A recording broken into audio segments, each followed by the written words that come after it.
इमाम अल-गज़ाली इस्लामी तारीख के सबसे मशहूर उलमा, फलसफी और सूफी बुजुर्गों में से एक हैं। उनका पूरा नाम अब्बू हामिद मुहम्मद बिन मुहम्मद अल-गज़ाली अल-तुसी अल-शाफ़ी है। ज़ैल में इनकी जिंदगी और कारनामों की तफसील पेश की गई है।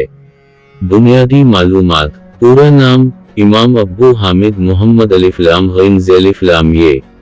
कुनियत अब्बू हामिद। लक़ब हिज्त अल-इस्लाम, इस्लाम की हजरत। पैदाइश 450 हिजरी 1058 ईस्वी। पैदाइश की जगह तुस, खरासान, मौजूदा ईरान। वफ़ात 505 हिजरी 1111 ईस्वी। वफ़ात की जगह तुस, ईरान।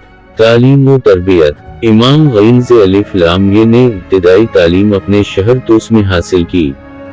बाद में वो निज़ामी मदरसा निशापुर गए, जहां इन्होंने इमाम अल-हरमैन अलिफ लाम जीम वाओ ये नून ये जैसे मशहूर उस्ताद से इल्म हासिल किया। उनकी ज़हानत और इल्म ने इन्हें कम उम्री में ही शोहरत दिला दी। अलमी खिदमात। इमाम गैन ज़े अलिफ लाम ये को फ़िक़्ह, फ़लसफ़ा, कलाम, मंतिक़ और तसव्वुफ़ में महारत हासिल थी। इन्होंने बगदाद के निज़ामी मदरसा में तदरीस के फ़राइज़ अंजाम दिए, जो उस वक्त दुनिया का सबसे बड़ा तालीमी इदारा था। मशहूर किताबें। इमाम गैन ज़े अलिफ लाम ये ने 70 से ज़्यादा किताबें लिखीं। इनमें से चंद मशहूर किताबें दर्ज ज़ैल हैं। 1. अहया उलूम उद्दीन, दीन व रूहानियत पर उनकी सबसे मशहूर और अजीम तसनीफ। 2. अल-मुंक़ज़ मन अल-ज़लाल, उनकी फ़िक्री व रूहानी सफ़र की ख़ुदनुशत।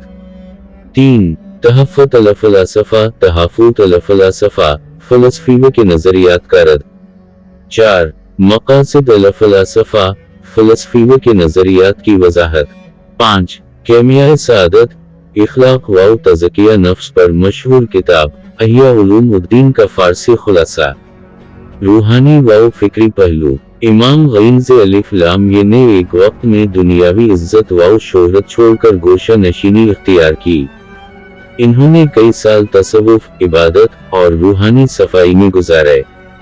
उसी दौरान इन्होंने अहिया उलूम उद्दीन लिखी, जो इल्म व अमल, इख़लाक़, तज़किया और रूहानियत का शाहकार है। असरात व मक़ाम। इमाम गैन ज़े अलिफ लाम ये ने फ़लसफ़ा और दीन के दरमियान तवाज़ुन कायम किया। इन्हें इस्लामी फ़लसफ़ा, इल्म उल कलाम और तसव्वुफ़ का बानी या मुजद्दिद माना जाता है। उनकी तालीमात ने मुसलमानों के साथ साथ मग़रिबी फ़लसफ़ा पर भी असर डाला। वफ़ात। इमाम गैन ज़े अलिफ लाम ये का विसाल 14 जमादी इल-आख़िर 505 दो चश्मे है 19 दिसंबर 1111 को तुस में हुआ। उनकी कब्र आज भी तुस में मौजूद है और ज़ियारत गाह है।